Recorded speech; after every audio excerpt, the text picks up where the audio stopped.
So thank you, everybody, and whomever is going to be watching later. And for those who don't know me, I am Veronica Diaz, and this is Coffee with Veronica, conversations about pregnancy, birth, postpartum, and really created a space for a place for moms to come together to share their stories, their struggles, and also for other providers to, help us in our journeys as mothers. I'll be having doulas, lactation consultants come over, chiropractors, health coaches, everything to talk about any specific interest. So this live stream and podcast is brought to you by Born to Birth Yoga, and we provide online prenatal, postnatal, and baby and me yoga at the comfort of your home. And for more information, just go to www.borntoBirthYoga/classes. And so today we have two awesome guest speakers. It's Cecilly Scott. You go by Cece, is that right, Cece? Yes. Yes, Cecilly Scott and Jennifer Crigger. So Cecilly is going to be sharing her amazing story of the unplanned home birth that she had, and Jennifer is her doula that was with you during this awesome event, right? So hello, Cece and Jennifer, and welcome to Coffee with Veronica. And I think somebody is watching already. Let's see. Hello, Laura. Awesome. So welcome. Thank you for accepting my invitation here to this live stream and podcast. I'm so glad you're here. So Cecilly, let's go ahead and start with Cecilly. Let's go ahead and start with our questions. Cecilly, tell us a little bit about yourself, your family, what you do for a living, or a little bit of a background, if you wanna. Okay. Let's see. Well, gosh, where do I start? I guess I'll start with what I do. I am actually a labor and delivery nurse and a postpartum nursery nurse. So I've got a little bit of experience doing some of that and seeing everything. And it's my passion. I knew I wanted to do it since I was 15 years old when I watched my sister come into this world very eventfully, as my mother also went natural with me and her. So Awesome. That was very life-changing for me. But I am married. My husband and I have been together for 11 years. Married for about 2 now. This is our third child. My first, he's 7 years old, Skylar. He was actually born by C-section, a typical hospital labor and delivery gone wrong in every way possible. And then my second is Claire. She's 4 years old, and I was able to VBAC her in the hospital with Jennifer as well. And then we have Miss Zuri, who is sleeping next to me. Well, as you know, one at home. I'm trying to see what else is there. My parents were in the Army, so I just moved around a lot, Army brat. But I've been here since like 2007 now. We're just raising our family, enjoying life. That's wonderful. So let me ask you this question. Did you, I think you still was working at the hospital while, up until how long until your pregnancy? The night I went into labor, I worked. Oh my goodness. I worked a 12-hour shift. My charge nurse actually, to this day, she says she feels bad because I was pushing patients upstairs in wheelchairs. And I'm like, 9 months pregnant, any day now. And I was like, it's fine. I'm a firm believer in staying active up till, delivery. I worked up until I had my daughter as well. So it was just something to do and to help with the delivery process. Yeah, definitely. That sounds super exciting. It's like it could be any time now. Well, you were at the right place at the right time if your yes, work exactly. Right yeah. Yes, they just throw me in a bed.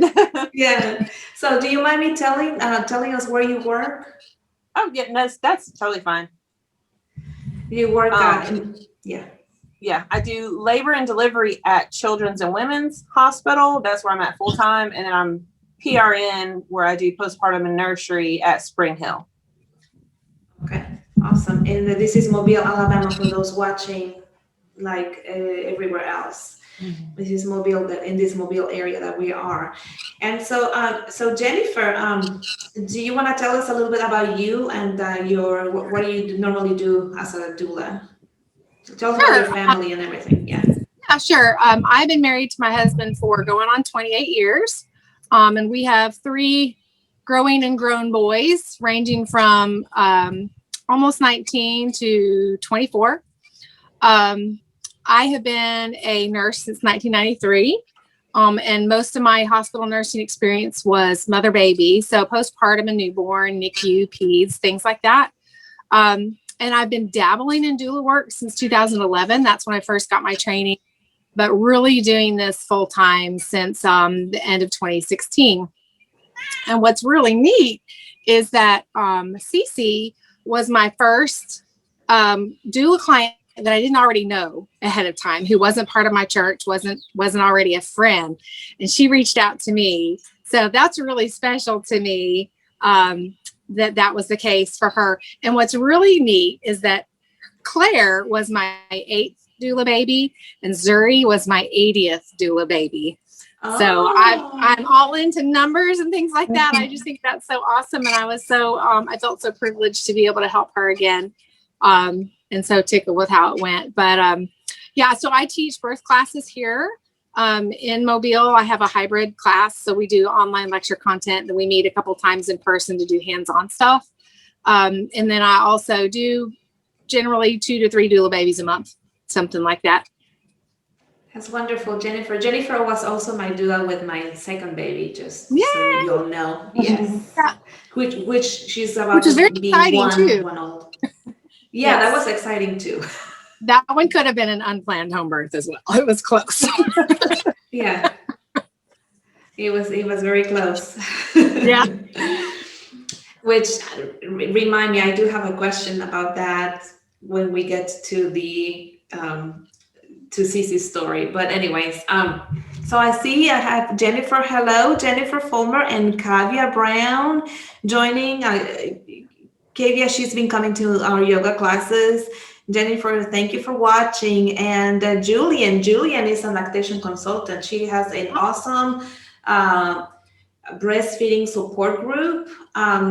If anybody's interested in Julian, go ahead and put a link in the comments if you're by your computer or your phone, so that if anybody's interested in joining, and they have awesome support and community. And Stevie, thank you for joining. She's also in our community. She just had her baby, I think about a month ago almost, right, Stevie? And Laura, thank you for joining also. I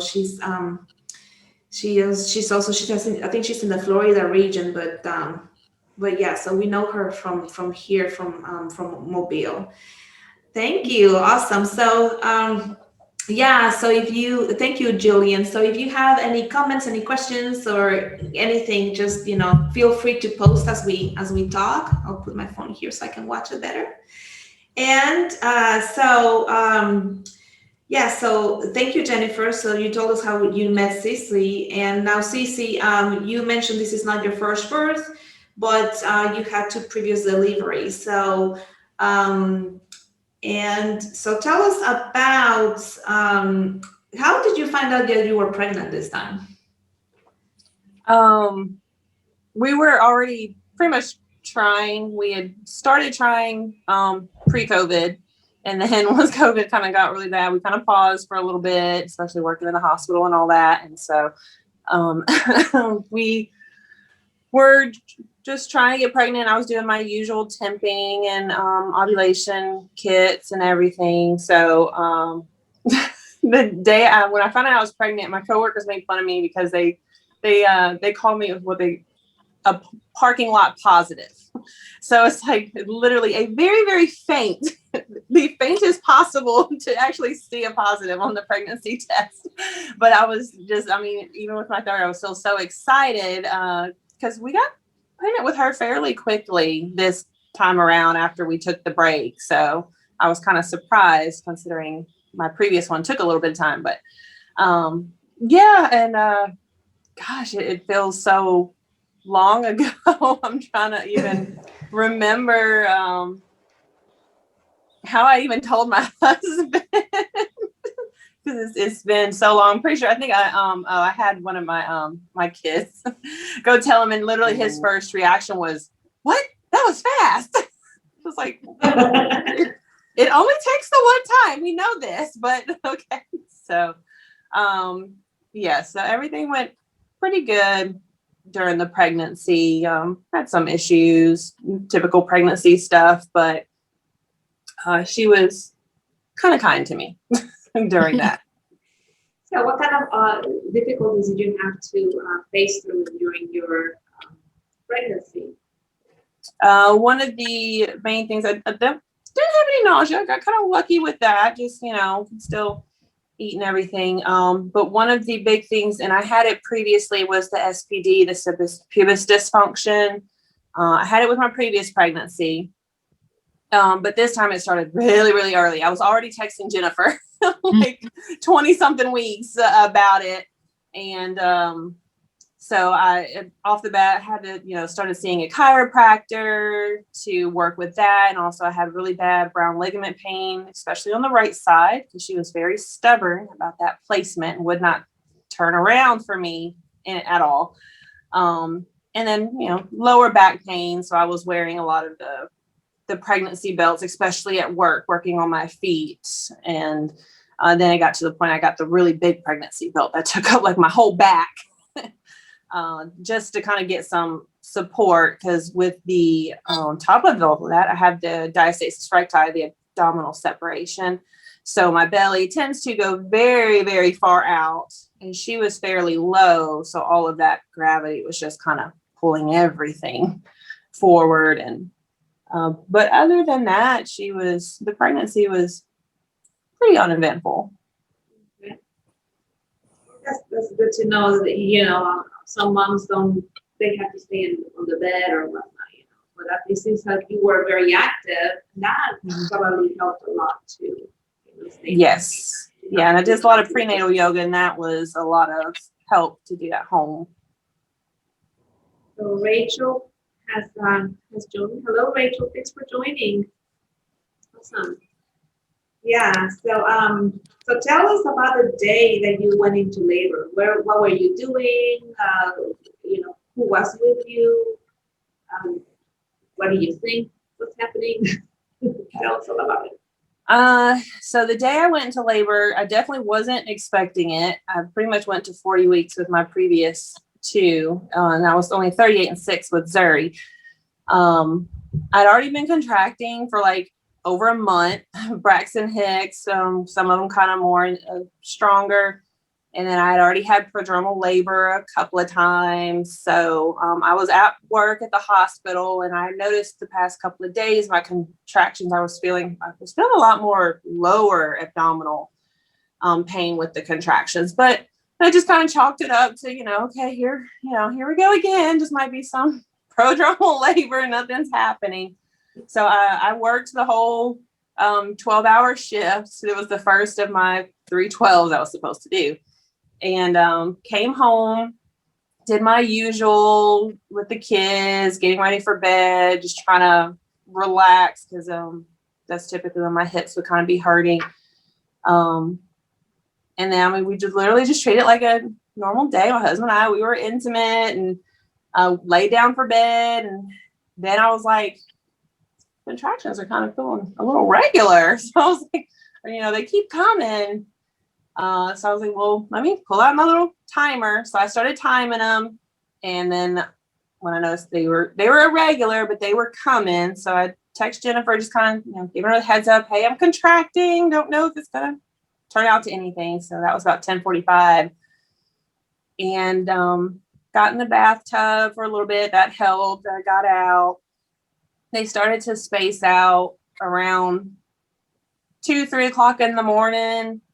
So then, of course, I was like, okay, yep, there we go. Just prodromal labor again. Nothing. So I laid down and slept for a couple of hours, and then around 7, they woke me up.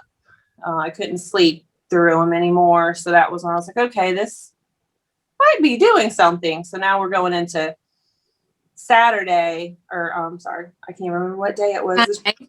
Okay, yeah, Sunday. So I just tried to treat it like a normal day. I made the kids breakfast, just put it around the house a little bit. I was over prepared. I was over prepared for everything. We already had the car seat. I already had the bags packed and repacked like 5 different times. And I had my affirmation cards. I had my whole labor bag ready to take to the hospital. And I mean, literally over prepared, which is probably why it ended up the way it did. But and I just tried to stay active, stayed eating and drinking. I was on my labor ball a lot, and I'm still in communication with Jennifer. And my 2 previous babies were what we call OP, where they were basically sunny side up, facing the same direction as I'm looking. And so we kind of already knew. I'm like, okay, this one's also pretty much OP. She's more so to the right side, but she's facing out as well. So Jennifer suggested I do the mile circuit. So I did that to try to get her to turn around a little bit, because we had already been doing some spinning babies together, the 3 sisters of balance and everything. And that was kind of difficult to do, the mile circuit, especially the laying down portion while I'm contracting. That was a little difficult. Can you explain to us what that is or how to do it real quick? Well, Jennifer could probably touch on that a little better than I can. Okay, sure. Yeah, you can actually go to milescircuit.com and you can see all the instructions for it. But really, it's just 3 positions that you do in order for 30 minutes each. So the first one, what is the first one? Open knee chest, I think, where you've got your thumb in the air and your chest on the floor. So that one you kind of need some help to kind of hold that position for 30 minutes sometimes.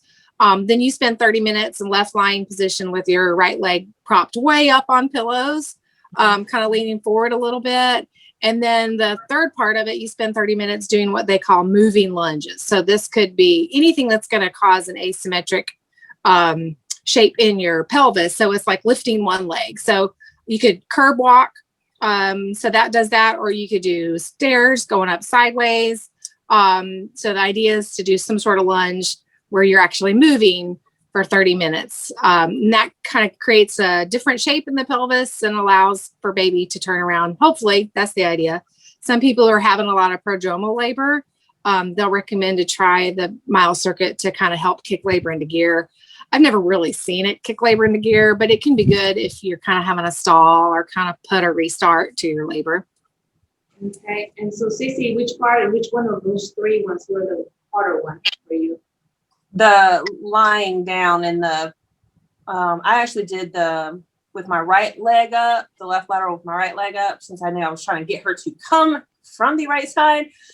So that was hard, because even with my daughter, when I labored with her, my previous one, I had a lot of back labor, a lot of that. So I always was trying to move and squat during the contraction. So having to lay there was not easy. But I did, got through it somehow, one way or another. I did also use, once things started to get kind of intense, I think it was after the mile circuit, I used a TENS unit. So I had that on my back to kind of help with the pain. I had heard about it from other people, and I have a coworker that was going to be my labor and delivery nurse. She was on standby for me in the hospital. She is in midwifery school, and she had suggested it. So I was like, well, trying to go natural. I'll do anything I can. So, and that actually really, really did help a lot, having that, because it on my back, I would just have it going. When the contraction would hit, I would kind of ramp it up, and it took my mind off the pain of the contraction. So that, I don't think I would have been able to do as much as I did without it, for sure. That is an awesome tip right there. Great to know. I mean, I did hear about it too. I just never really Yes, it was really, really good. So then after I did the mile circuit, because I think my contractions, they were still irregular. They were kind of starting to space out again. And I think that's when I told Jennifer, I was like, I know about castor oil. I'm trying not to do it. I don't want to do it. Because, but oh Lord, if I have to go through this for days on end and no change, I was like, I might get a little desperate, but I ended up using my breast pump instead. And just while I was on my breast pump for like 15, 20 minutes, sat on the labor ball, I was doing a lot of hip circles again, trying to get her to turn around. And that is... It's all by yourself, right? It's all by yourself. Yes, my husband was here, but he was taking care of the kids. And so I was just kind of in my own zone. I was kind of moving throughout the house, interacting a little bit, and then I would kind of go off to the side. So during that part, I was in my own little spare bedroom. And I called Jennifer and told her, I was like, okay, they're getting a little more intense. And she listened to me through a contraction, which at that point I was breathing through them pretty good. Because I remember she was at lunch with her son. And so it's, she said, you need me to come? I was like, I think I'm good right now. I was wanting to stay home as long as I could. So I was like, I think I'm good. And so we made the arrangement that when she finished lunch, she would just go ahead and head my way. So I was like, okay, sounds like a plan. She was going to be done, 30 minutes or so anyways. About what, noon or? Yes. Yeah. That was like right after noon. I think probably not even like 2 or 3 contractions after I hung up with you, Jennifer. That's when I was like, whoa, they ramped up again. So then at that point, I'm like, I'm no longer just breathing through them. I'm vocalizing with the contractions, but they're still regular. So I just kind of kept doing as I was. And I think right before Jennifer showed up, it was still getting more intense, and they were kind of starting to get a little more regular. And that was when I had my husband start doing counter pressure on my hips, because I wasn't really feeling back labor. But at that point I was like, I'm kind of desperate to try anything that might help take my mind, off the contractions a little more than the TENS unit was doing. So that it helped, even though I couldn't tell if I was even having the back labor at all. So I was literally in the process. I was like trying to do my makeup a little bit, and, I'd have a contraction. I would yell at him. He'd come running from upstairs to do counter pressure. And then he would go back up because he was trying to get stuff ready for the kids to go to his mom's house. So, poor thing. He probably ran up and down those stairs 20,000 times. But then Jennifer showed up, and, I'm trying to think. We watched me do a couple of contractions, and then checked me. It's like 3 to 4 centimeters thinned out. Zuri was low. We already knew she had already been low for a couple of weeks from when my OB had checked me, and I was only 1 to 2 centimeters at that time. So I was like, why is she so low? I'm only 1 to 2. So I'm like, she's going to take me to 41 weeks. Okay, all right. Just trying to mentally be prepared for 41 whatever plus weeks if need be. And then, so once I was like 3 to 4, I'm like, okay, had the hubby go ahead and take the kids to your mom's house. This is what, 2:15. Like, take the kids to your mom's house, because when you get back, we're going to go to the hospital when you get back. From 3 to 4, and it's getting pretty intense. We're going to go ahead and go. We're getting close. I'm just going for not even 15 minutes. And then I think I really do. I think I know exactly when it happened. We were downstairs, and Jennifer had taken over the counter pressure on my hips. And Jennifer, we did a prayer. And I'll let you go into details about that prayer in a minute, but she said a prayer. And in a lot of the birthing books I read, they did say that, sometimes just release of emotion can help. Yeah. So like, you just needed a good cry. And so I'd already been listening to worship music. And then when Jennifer said that prayer, I'm like tearing up already. The tears just started coming. Like I could just feel a relief. And then it was really insane because then after that, 2 of like my favorite worship songs came on like back to back. And I was like, oh gosh, I hadn't even heard these yet. And then right after that, I had a contraction. And at the peak of that contraction, I was like, I felt a lot of pressure. And I was almost like, whoa, what was that? It was kind of, I was trying to deal with the contractions, and now something else has been thrown in here I got to deal with, and I don't know what to make of this. So that was when Jennifer recommended, she was like, let's try the shower. Okay, yeah, we'll go try the shower, because I'm like, I'll take the TENS unit off. I don't know if it's helping as much anymore. Got in the shower, had 1 contraction, and I said, I feel like I got to push. And so Jennifer's like, okay, get out the shower. So I got out really quick. I was like, let's just go. Travis can just meet us there. Yes. And I was trying to wrap my brain around it. She was like, do you want to call ambulance? Do you want us to just go? And I'm like thinking, and it's really hard to think rationally when you're at that, because I'm pretty sure I was in transition. I was about to have her. And I'm like, I don't want to have her in an ambulance.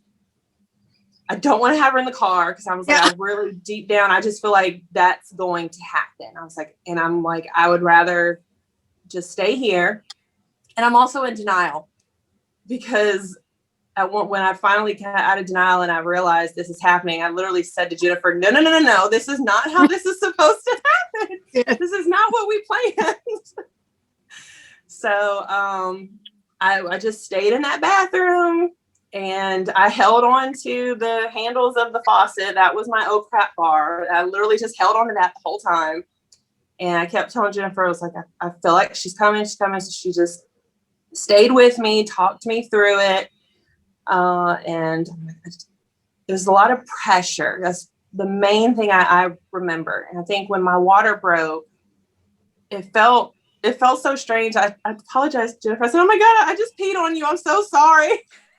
She said, no.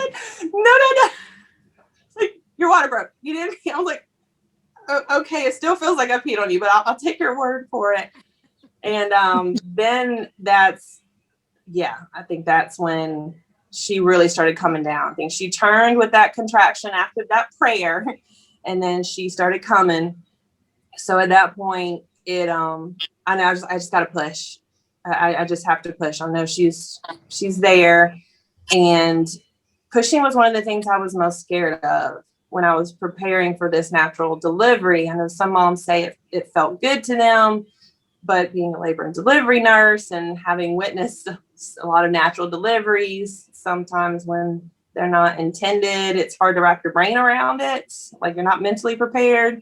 And I wasn't prepared to have a home birth, but pushing actually really did feel good. Like it gave me something to do. It gave it like I could take control of the situation rather than just feeling the pressure and trying to figure out, is she coming, is she not? So I just wasn't back yet at this point. No. What was that? Who wasn't? Travis My wasn't back husband. yet? Okay. Yes. Yeah. He was still gone. We had called him and he was on his way. But I remember Jennifer said, how far away is that? And I was like 10, 15 minutes. And I had a contraction and I was very loud. I roared that baby out and I told him, I said, call the ambulance, Travis. You're not going to make it. Just go ahead and call the ambulance to come here because this baby's coming. So what did Travis say when you told him that? Oh, once he heard me have a contraction and started yelling, he was quick to hang up the phone and call an ambulance. Yeah, He was very, very quick to do that. He's not into a whole lot of blood, bodily fluids, any of that. So he wasn't upset to have missed the delivery at all. He was okay with missing the delivery. He did have to do cleanup though, but he was okay with that. So once we hung up with him and I was pushing, I was waiting for that ring of fire. I was like waiting for it. At that point, I'm like begging Jennifer and God, please get this baby out of me. And but at the same time, I also know, baby, she can't come too fast because then I'll tear. So Jennifer's, trying to help her to descend as smoothly as possible, even though I'm yelling at her. But I could rationalize that at the same time. It was very strange. So if the ring fire, if a split second, if that, I didn't even realize her head was out until I felt the shoulders rotate. And then right before the body came out. It was just it was just the pressure. But again, it was like that pushing helps to make the pressure feel a little better. So then Jennifer, she caught her for me. And the first thing I did, I went into L&D mode and I looked at my phone and I saw what the birth time was.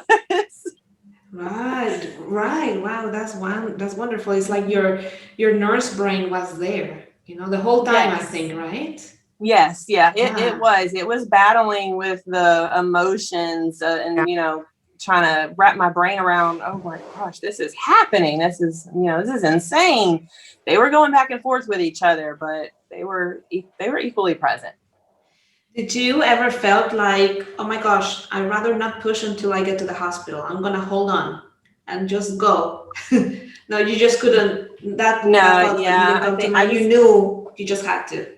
Yes, we couldn't have done it anyway. We couldn't have done it because from the time you had that one contraction in the shower to the time she came out was maybe 4 contractions. Mm-hmm. Like it wasn't much at all. It's like 10 minutes from the time you got in the shower until she was born. Mm-hmm. Wow. Yeah, we wouldn't have made it down the stairs. And I think that's why I was like glued to that faucet. Yeah, I just zeroed in on that. I was glued there. I was not moving. Wow, that is super amazing. And so once her shoulders came out, or once you felt the shoulders come out, how many other more pushes for the rest of the body? Oh, it was instant. It was like all at the same. I think once the head came, and I guess maybe the next contraction, she rotated, and then the whole body just came, and it was it was a huge relief. Sure. Yeah. And did you have any tears, or did you? No tears, very minimal bleeding. Yeah, wow. It went great. And what was your reaction when you saw your baby? I couldn't believe I did it. I think I was still like, that just happened. Oh my gosh, Jennifer, she passed her to me, and I asked a couple times because again, I was like kind of that L&D nurse. I was like, she's not crying, but I mean, she's breathing. She's just very calmly just kind of came into the world, and Jennifer passed her to me, put her to my chest, helped me shuffle to the bed.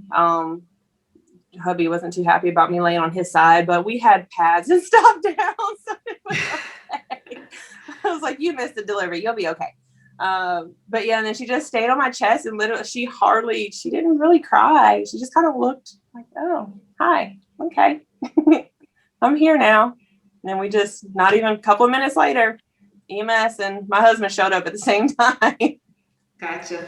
And that's when you headed to the hospital. So that picture that you have, because I don't know if you guys noticed, for everybody watching, but I asked Cece to post some pictures on the event of, the baby and everything. And there's one picture where she's coming through the doors of the hospital, on the, what is it called? The, like the bed or whatever. The stretcher or whatever, I guess they call it, like a stretcher. Yeah, the stretcher. And then she's like waving with one hand, and then with the other one, it looks like she may be holding the baby. And she's like, yeah. So at that point, do you still have the baby attached with you? She still has the umbilical cord and everything? Your placenta, the cord was clamped.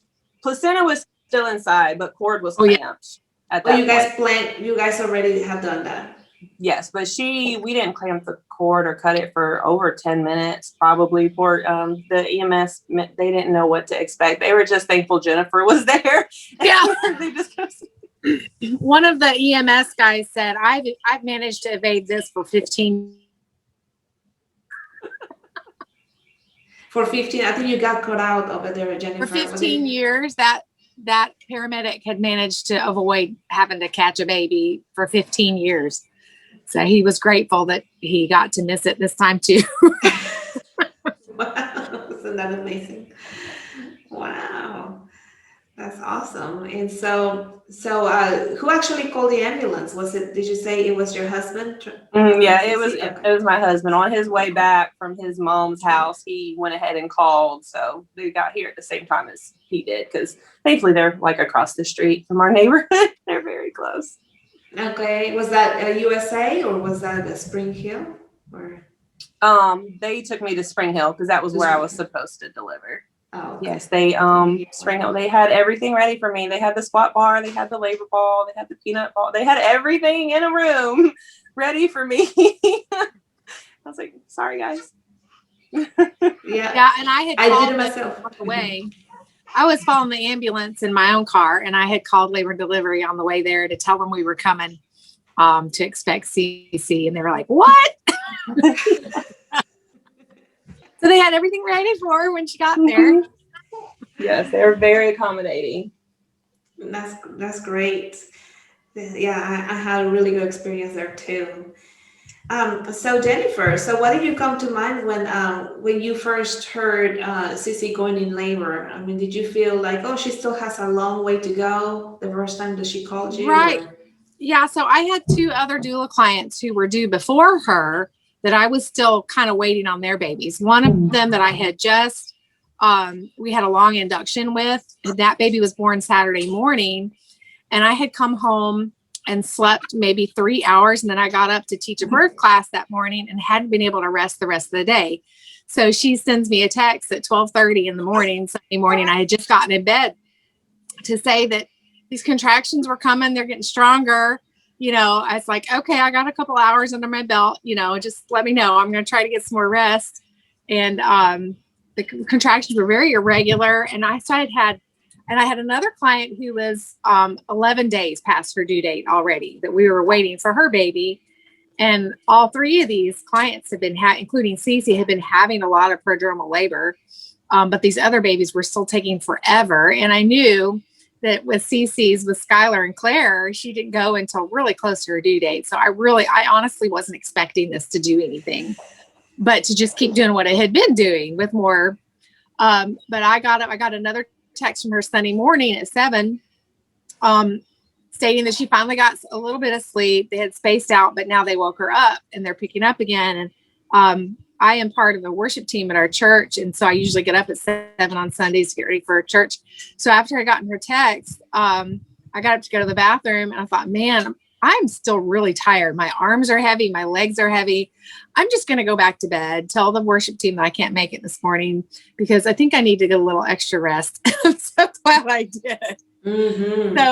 So I slept for a couple more hours, and then we were having a lunch for my son for his birthday with some family. And so that's where I was when Cece called. This was at about 10 minutes till 1 or so. And I was listening to her. She was still carrying on a very, very normal conversation. I listened to her through a contraction. She sounded like she was tolerating it well. And so then we decided together that it's okay, we'll wait a little bit longer. And so probably 45 minutes later, we had wrapped up lunch, and I sent her a text and said, what are contractions like now? And so she told me she was breathing through them, or she was having to vocalize through them. And she had sent me a couple of screenshots of her app, contraction app. Every screenshot that she sent, these contractions were anywhere from every 4 minutes to every 15 minutes. Like they were kind of all over the place. It was what you expect for prodromal labor. So it was a little bit of a mystery, but we knew they were getting stronger. So I thought, okay, well, sounds like it's going to be the real deal. So I was only 20 minutes from her house at that time. So I got to her house at 2:10. When I walked in, Travis was there doing hip squeezes for her. She had her 10s units going on. I thought, okay, she's really working through these contractions. And like she said, I checked her, and I do want to kind of make a statement about that. Doulas don't do any clinical skills. But the training that I did was really more of what they call a birth assistant. So there's some training, some clinical skills in there, but I'm also an RN. So I do offer that option to clients who want it. Maybe a third of my clients actually take me up on it and want me to do a cervical check at home, just to kind of have an idea of where they are. So that's why I did that for her when she wanted me to go ahead and check to see where we were. And Zuri was very low. So she made that decision to have Travis go ahead and take the kids to his mother's, which was only about 15 minutes away. And I thought, okay, as soon as he gets back, we'll go. It'll be great. And then when I kind of slid up beside her, put my arms around her, I was standing next to her, and that prayer she's talking about, because I remember, you know, how hard her birth with Claire was because of the baby. Claire was actually OP, and she came out OP too. But it was a longer labor than you would typically see for a second time baby. And so part of my prayer, now I'm learning to be more specific, right, Cece? Part of my prayer with her was I asked God to surprise her with a faster birth experience. Oh my goodness, no way.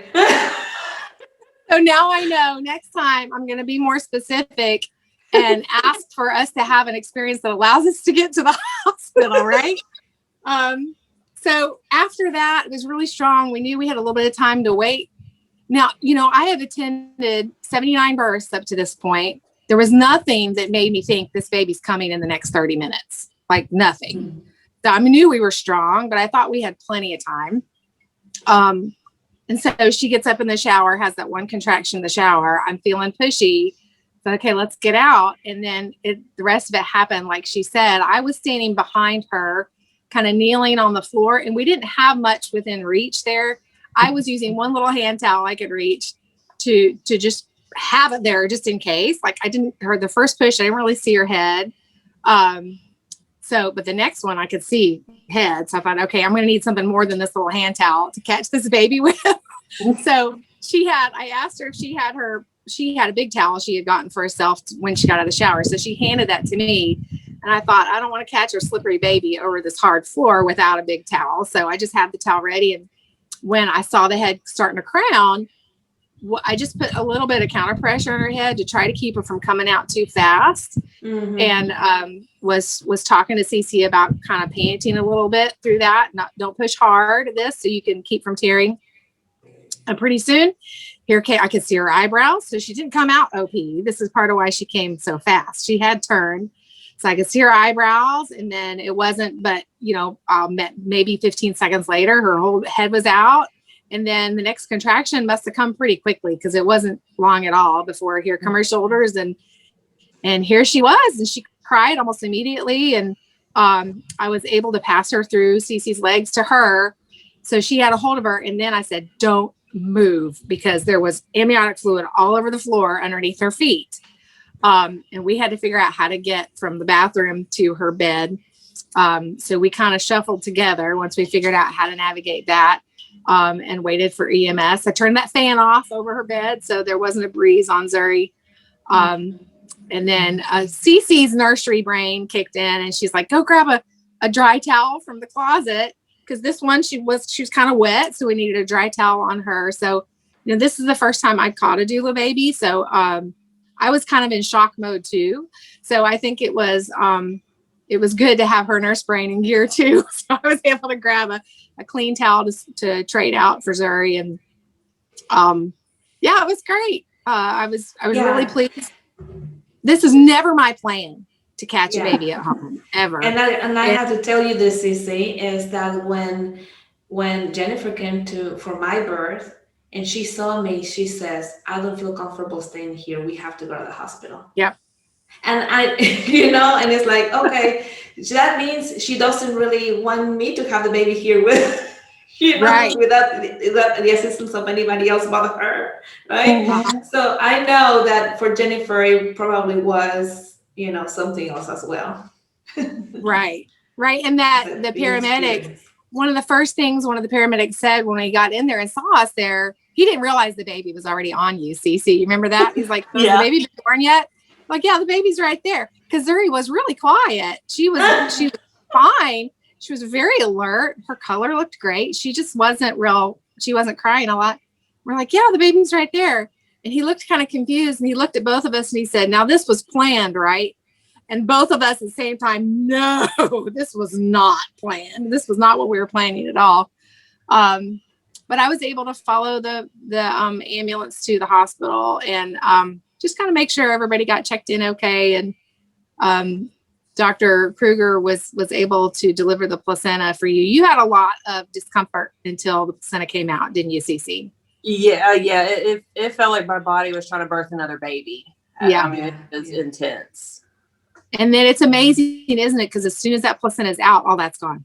Mm-hmm. Yep, it was the best relief. Yeah. Yeah, but she didn't. Cece, you had almost no bleeding at all. I kept watching for that, while we were waiting for EMS to kind of get their stuff together. Thought maybe the placenta would come out before we got into the ambulance, but it didn't. It held on there, and you weren't bleeding at all. And so I knew you didn't have any tears, because if you had tears, they would still be bleeding. So I was really excited for you for that too. But it was an awesome experience, and lots of doulas dream about catching babies, and what my response to that was, oh, it's wonderful as long as everything's good. So it was a wonderful experience. Everything was good, but it's still never going to be my plan to catch a baby at someone's home. I'll do it if I have to, but I'm going to try to avoid it if I can. Yeah, wow, that is amazing. Well, congratulations to both of you. Actually, it was the first time for both.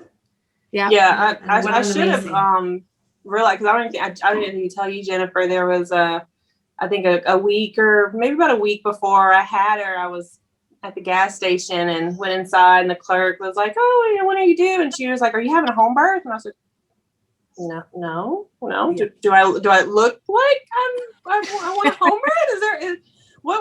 It was a very odd question. It was just very specific. So I was like, no, I'm not having a home birth.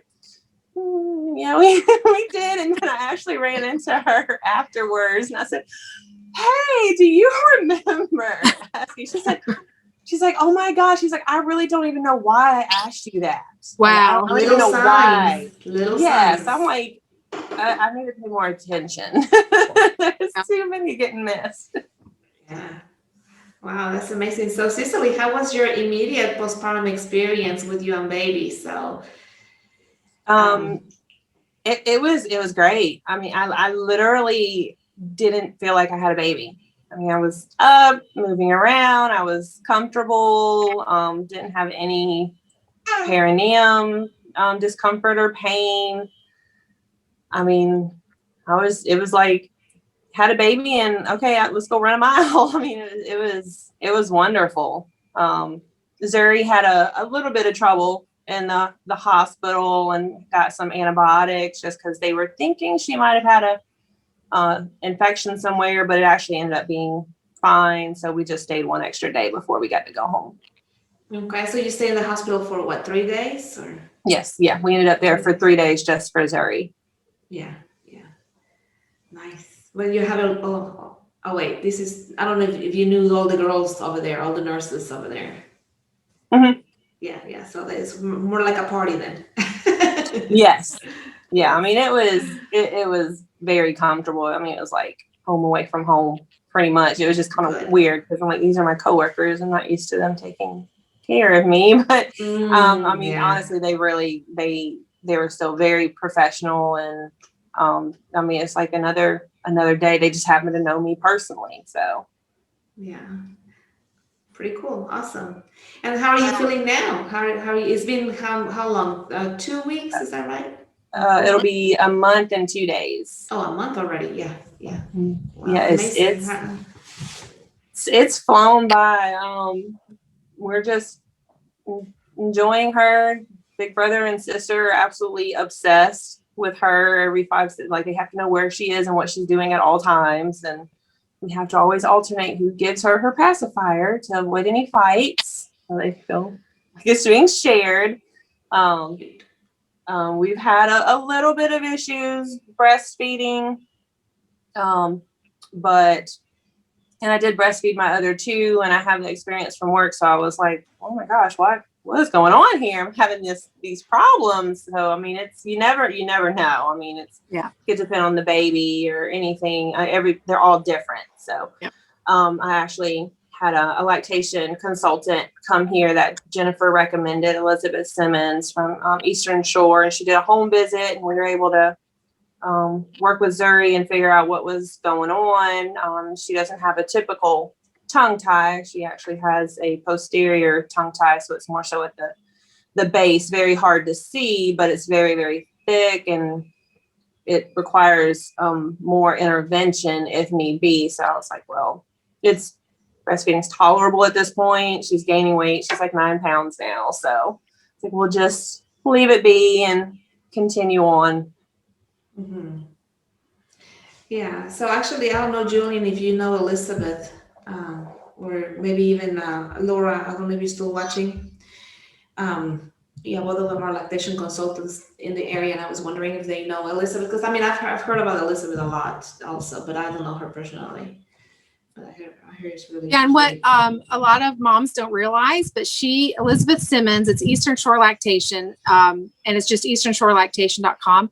But she can actually it's either 3 or 4 home visits that are covered by insurance. So you don't have to pay anything out of pocket for her to come to your home to help out. So I always recommend that to my breastfeeding clients. Mm-hmm. That's wonderful. Great.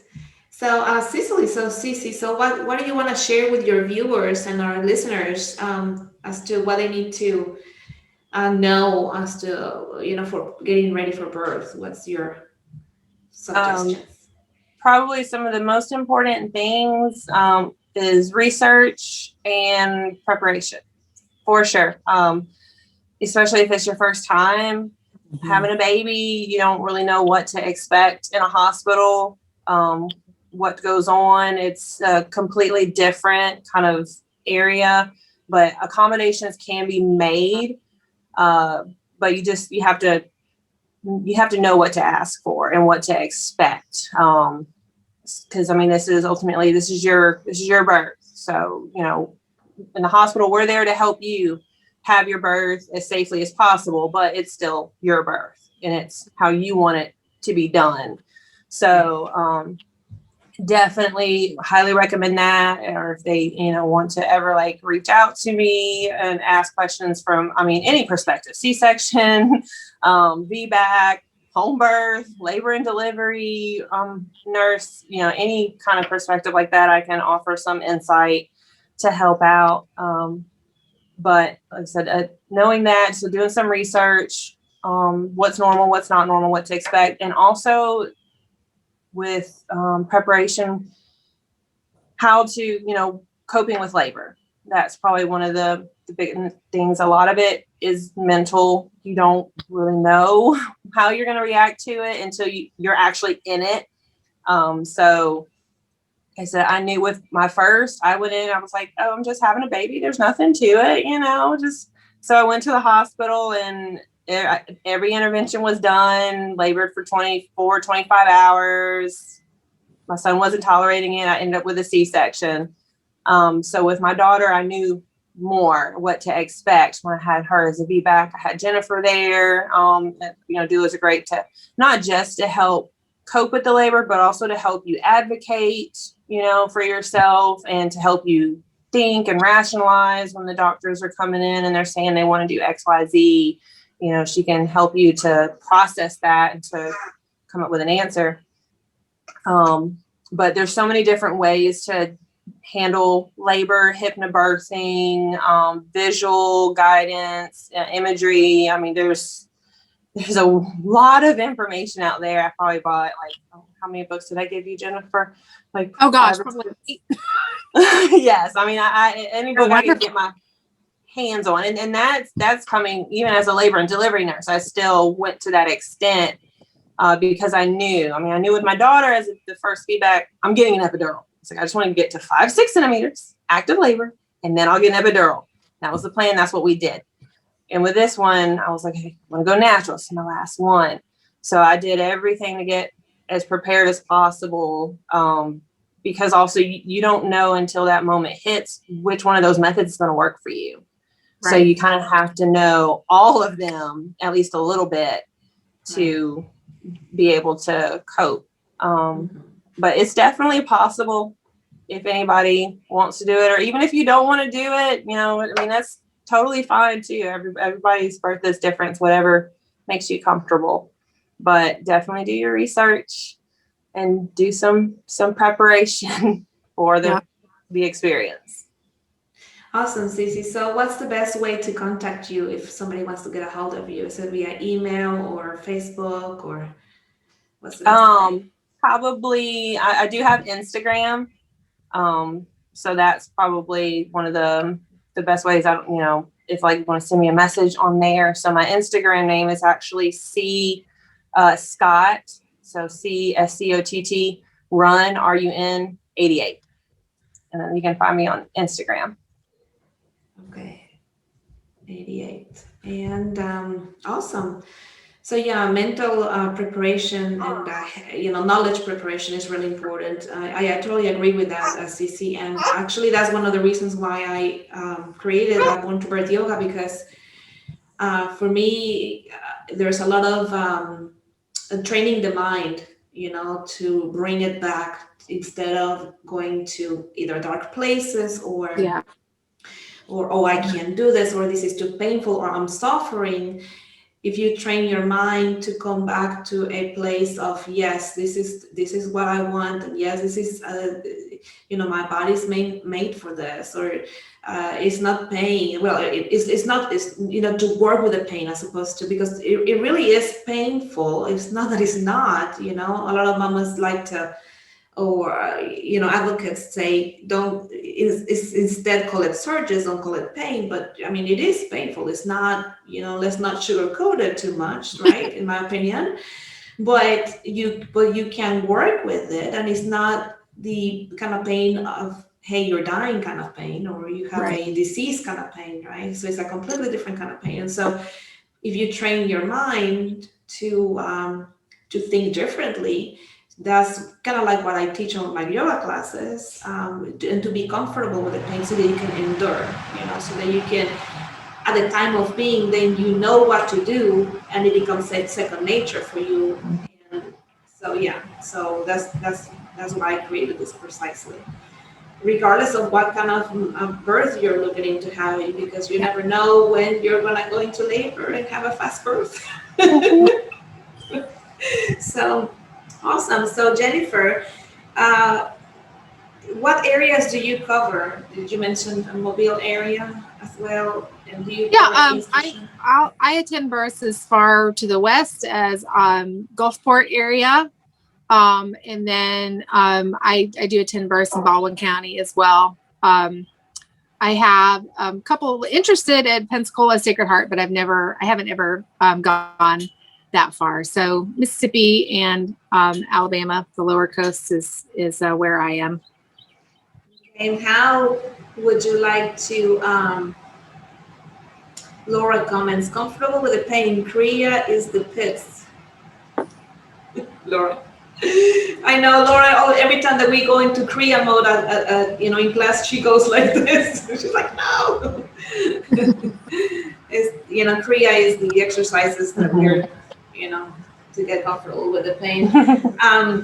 Anyways, so Jennifer, how can mamas connect with you if they want to, be your patient? Yeah, sure. I have a website. The name of my business is Bayet Birth. So that website is BEITBIRTH.com. So you can get a lot of information there. You can message me directly there, but I'm also on Instagram and Facebook as Bayet Birth, BEITBIRTH. And what Cece was saying, I just want to reiterate that that preparation ahead of time is really important, especially if you're a first-time mom.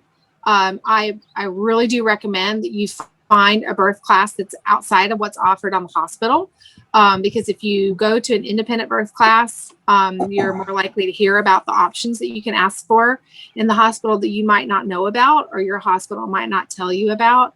And a good childbirth education course that's outside the hospital is also going to cover what your medication options are for pain relief too.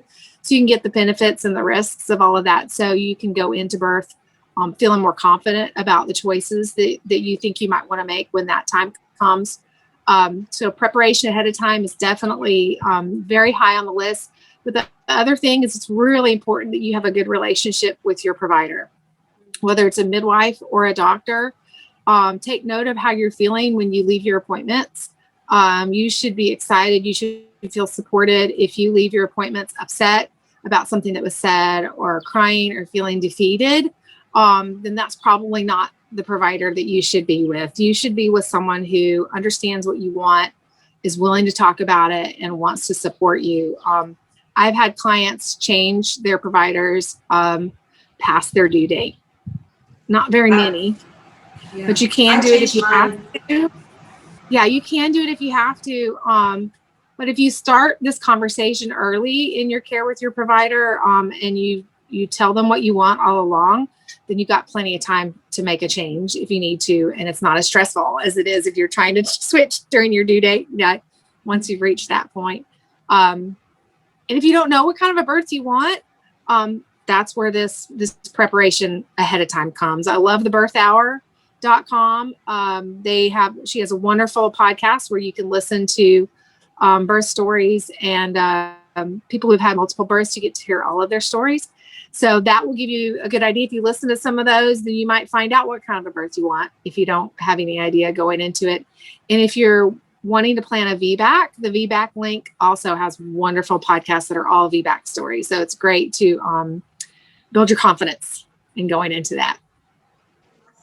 So I'll try to put some notes together and I'll put them in the on the feed, so that anybody who wants to, they can easily get access to the information. And also this recording is going to go into YouTube and into a podcast, audio podcast. So I'll also make sure to post all this information in there. And one last thing I want to say, I'm so proud of Cece. She knew what she wanted this time. She planned for it. She had all these beautiful birth affirmations strung all over her walls in her living room for I don't know how long. How long did you have all that up there before she was born, Cece? At least 2 months. Yeah, so she'd been looking at these and she had them all packed up and ready to go to the hospital. And then we didn't get to hang any of them up in the hospital because she'd already had the baby.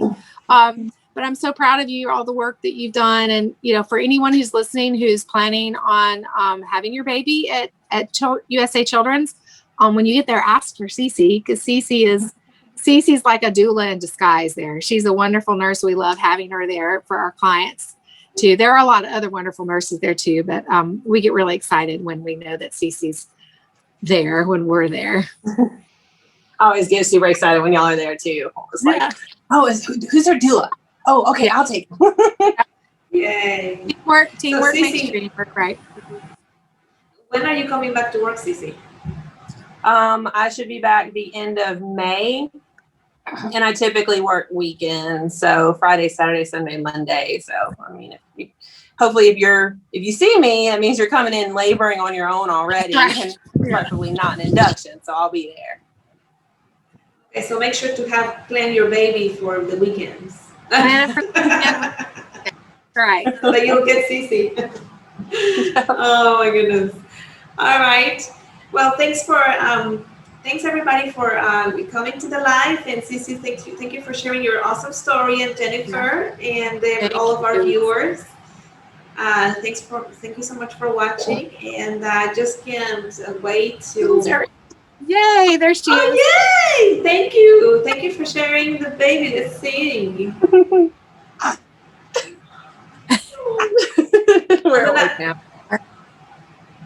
Every time I speak, I'm coming to screen, so I'm gonna shut up so we can see the baby.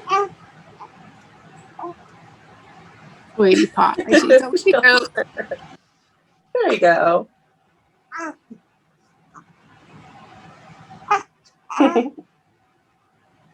Absolutely precious. I think she looks like you, don't you? I hope so, because my other two look like my husband. Yeah. Travis's genes are pretty strong, I think. Yes, very strong. Precious. All right, well, we'll let you go so you can go be with your baby. And thanks again. Thanks everybody who's watching. Thank you, Veronica. Thank you. Fun. Awesome. Good luck, everybody. Yes. Bye. Bye.